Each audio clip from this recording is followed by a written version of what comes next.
Mojú ọ̀rẹ́ ni orúkọ tèmi. Àdàgbé orúkọ mi tún jẹ́ Kèǹgbè ọ̀rọ̀ tàbí bàbá Gebu.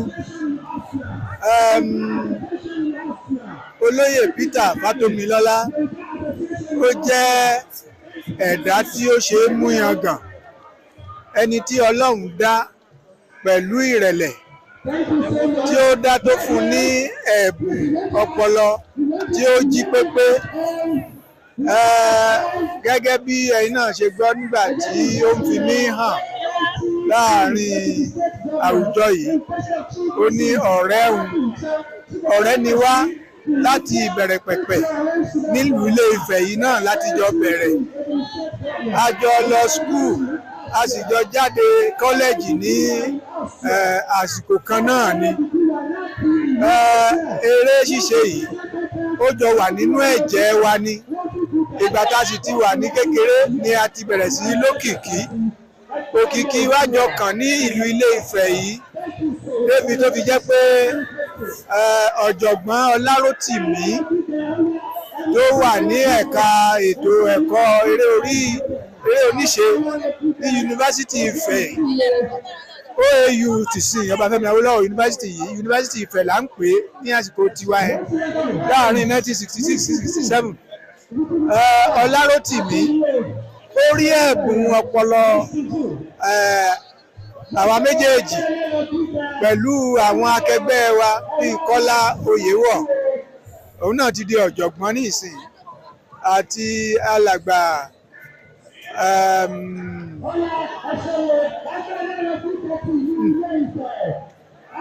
màá rántí orúkọ ẹ̀ láìpẹ́. Nítorí náà ìwọ wo láti ó kù díẹ̀ kó pé 60 ọdún tá a ti jọ ń bọ̀ nídìí iṣẹ́ eré yìí, ìwọ náà rí wípé ó lápẹẹrẹ. Àṣìṣe míì rí, àmọ́ iṣẹ́ míì.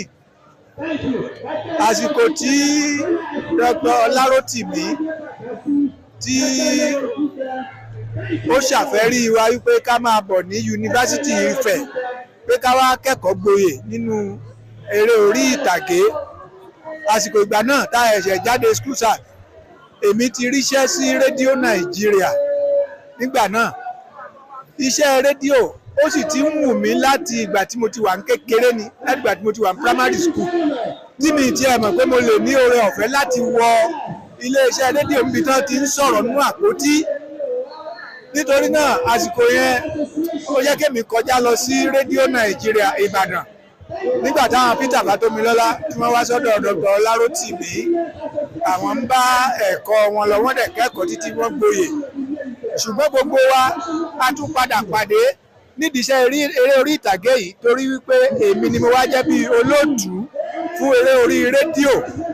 Gbogbo àwọn ẹni tó bá mú eré wá sí orí rédíò wa, a tún jọ pàdé nídìí rédíò. Ìgbà tó tún pẹ́ tí èmi kúrò níbi iṣẹ́ rédíò tí mo lọ sí ibi iṣẹ́ ìwé àwòrán olóyin mọmọ tí à ń pè ní atọ́ka.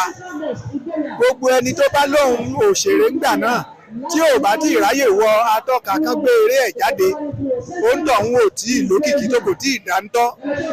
Èmi sì ní olóòtú nígbà náà. Gbogbo wa a tún pàdé papọ̀ nígbà náà. Èkó ni mo wà nígbà yẹn.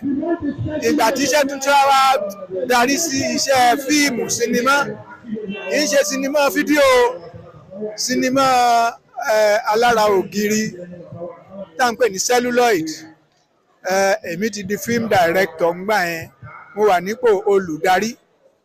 So gbogbo àwọn òṣèré tí mo ti dárúkọ wọn àti Peter Fatomilola àti Kọ́lá Ọláìyá àti ẹ̀gbọ́n wa Gbóyèga Àjàyí, ẹni tí mo fẹ́ dárúkọ lẹ́ẹ̀kan tí mi ìrántí dárúkọ, gbogbo wọn náà àtúnjọ wa pàdé nídìí iṣẹ́ sinimá nìbàdàn, lẹ́kọ̀ọ́ láti fẹ̀ yìí. À á pè wọ́n pé ẹ wá kópa báyìí, ẹ wá kópa báyìí.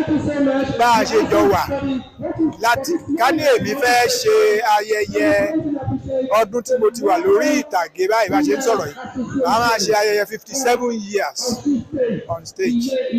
Sóyè bá a ṣe jọ ń bá a bọ̀ láti ìgbà náà títí tó fi dọjọ́ òní rè. Àdúrà mi fún olóyè Peter Fatomilola wá ní wípé lágbára Ọlọ́run á lọ́ra ẹ̀mí ẹ̀, á jẹ́ kó túbọ̀ pẹ́ sí i. iṣẹ́ tí èèyàn ṣe títí tí odidi ọba ìlú ọba ọ̀nìrìṣà irú ọba bíi